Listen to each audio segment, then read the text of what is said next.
It's roughly 6 a.m. in Israel. A series of fighter jets takes off, armed with long-range, high-precision missiles. According to CIA and Israeli intelligence, a significant portion of Iran's leadership has gathered here, in a compound in Tehran. Among them, Ayatollah Ali Khamenei, the country's supreme leader. 2 hours and 5 minutes after the jets took off, Israeli missiles strike the compound.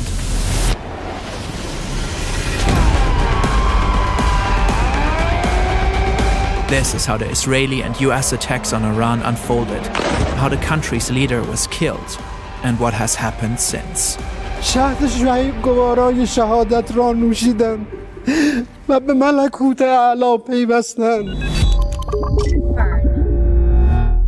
By the time this video is published, new details might have emerged. The US, Israel, and Iran have a long history of tensions. Until 1979, Iran was an authoritarian monarchy ruled by Shah Mohammad Reza Pahlavi. He was supported by the US. When his regime was overthrown in the Iranian Revolution, Ayatollah Ruhollah Khomeini took control of the country and founded the Islamic Republic. He was determined to transform Iran into a country ruled by Islamic law.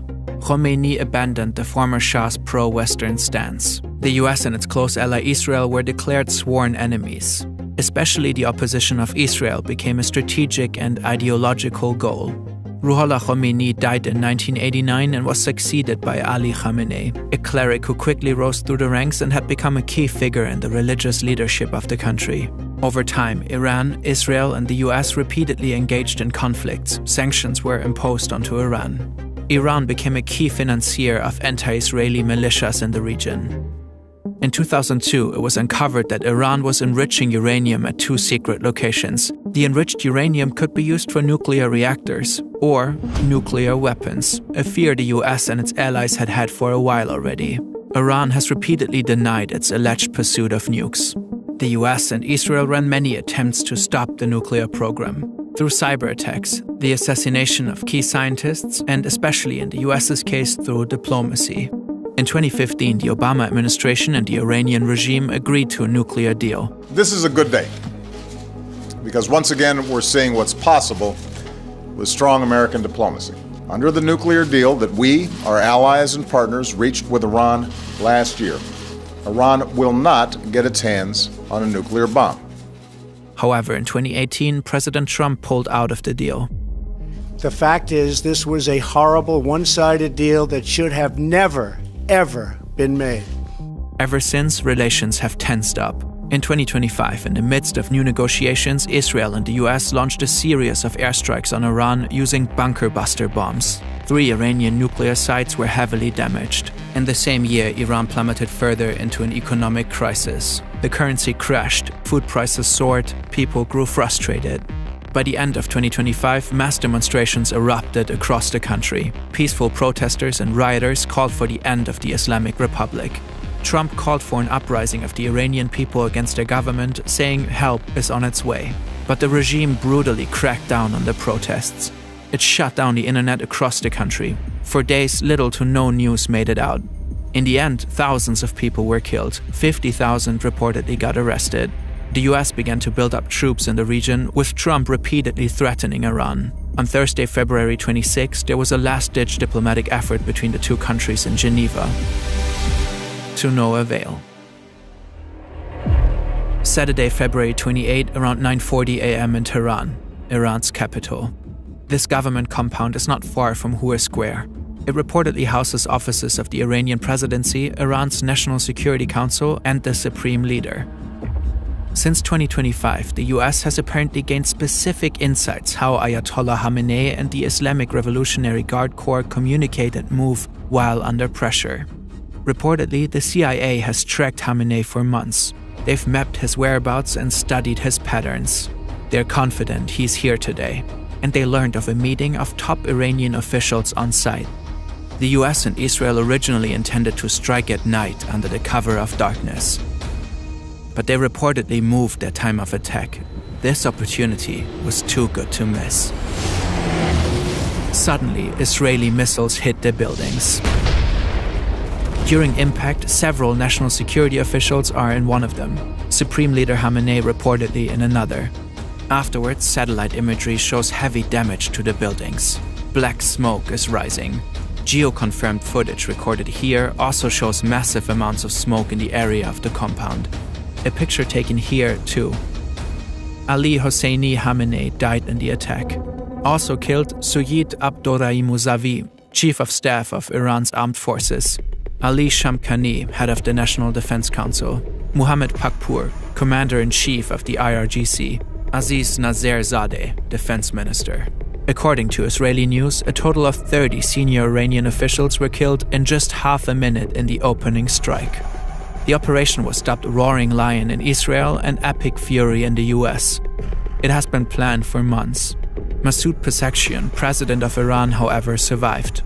Ali Larijani, secretary of the Supreme National Security Council, vowed Iran would fight back and assured continuity of governance. The strike on the government compound was just one part of the operation. Afterwards, Israel reportedly take out Iran's air defenses, especially around Tehran. In a third wave, Israel deploys roughly 200 fighter jets, bringing much of its air force into Iran. The goal is reportedly to destroy as many Iranian missiles as possible, as fast as possible. The US reportedly joins in about 30 minutes after the attack on Iran's leadership. According to the New York Times, their attacks focus primarily on targets in eastern Iran, far away from Israel. They also attacked the Iranian fleet. Reportedly, US warships fire Tomahawk cruise missiles at Iranian targets. American ground forces use artillery rocket systems. Several military and command centers in Tehran are hit by Israeli airstrikes. Further explosions are reported in Iranian cities across the country. Trump releases a video officially announcing the military operation and urges the Iranian people to take over their government. When we are finished, take over your government. It will be yours to take. Netanyahu later does the same. Navtiach et netzach Israel. Shortly after their announcement, an airstrike hits the Sarayeh Tayyibi Elementary Girls' School in Minab, Hormozgan province. Iranian state media and officials claim that at least 175 people got killed, most of them likely children. These numbers have not yet been confirmed independently. According to the New York Times, the school is adjacent to an Iranian naval base. US Central Command announced an investigation into the strike. Iran launches Operation True Promise 4 and the retaliatory strikes begin. Countless missiles are fired at dozens of sites across the Middle East. More than 200 missiles are launched at Israel alone. In solidarity with Iran, the Houthis in Yemen announced that they will resume attacking shipping lanes in the Red Sea. This effectively ends a 3.5-month pause following the 2025 Gaza ceasefire. The US-led coalition reportedly intercepts several drones and missiles heading towards Erbil in the Kurdistan region of Iraq with no casualties. Multiple news outlets later report explosions near Erbil International Airport where US soldiers are stationed. That afternoon, Dubai International Airport is hit with an Iranian drone, striking Terminal 3 and effectively closing UAE airspace. Several luxury hotels like the Burj Al Arab and Fairmont de Palm are set on fire. It's unclear whether this was the result of a direct attack or if the fires were caused by debris from intercepted missiles. But the UAE isn't the only country targeted by Iran. In Bahrain, missile and drone attacks hit the US Navy 5th Fleet headquarters. Footage shows what appears to be an Iranian Shahed drone striking a tower block roughly 20 minutes from the facility. In Qatar, the Ministry of Interior reports 66 ballistic missiles were fired at the country. The debris reportedly injured at least 8 people. In Saudi Arabia, the Prince Sultan Air Base is targeted by ballistic missiles, which are reportedly successfully intercepted. In Jordan, the military reports that it has intercepted and downed 49 drones and ballistic missiles, likely headed for the major US military bases across the country. In Kuwait, Iranian drones strike 2 passenger terminals of the Kuwait International Airport. In Syria, debris from an Iranian missile kills at least 4 civilians while injuring several others. Both Qatar and Saudi Arabia announced that they reserve the right to respond.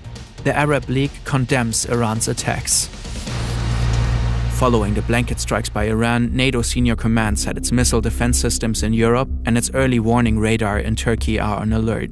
Some experts warn that Iran may activate sleeper cells in Europe and North America.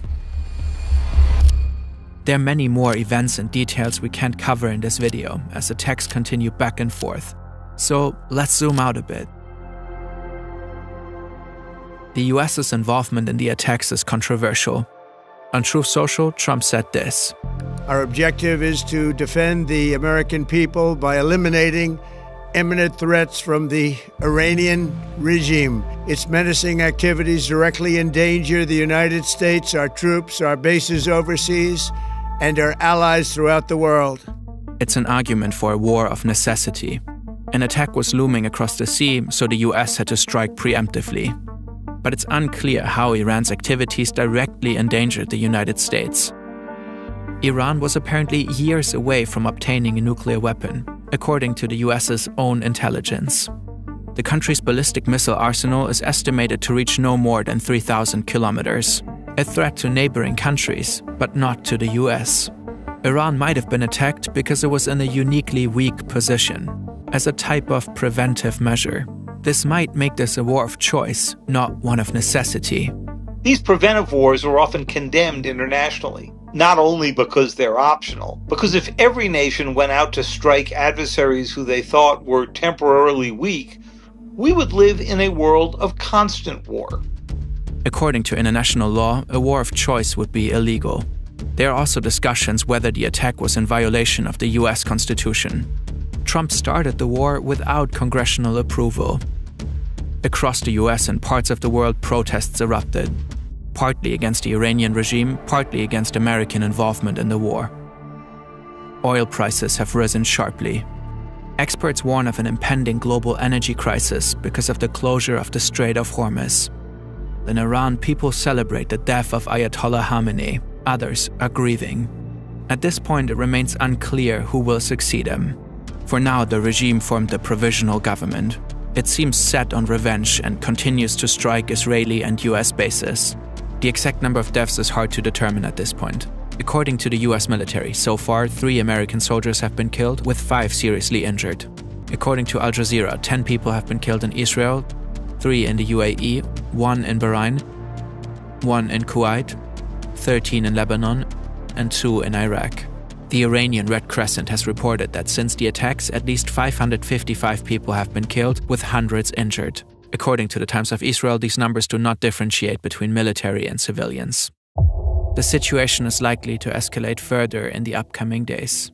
Timely reporting like this is incredibly resource-intensive. It's only possible thanks to today's sponsor, Hansen Shaving. We're grateful they're supporting our work. Many men experience razor burn, ingrown hairs, or skin irritation when shaving. Hansen approached the problem from an engineering perspective, researching what actually makes a shave more precise and skin-friendly. The result is a sleek, long-lasting aluminum razor designed for accuracy. The blade sits at a 30-degree angle and extends just 0.0013 inches past the shave plane, less than the thickness of a human hair. That precise blade support reduces flex, which can mean less irritation and a smoother, more controlled shave. We are genuinely big fans. To support the channel and get started, visit hensonshaving.com/ferntv and use code ferntv at checkout to get a free pack of 100 blades with the purchase of a razor.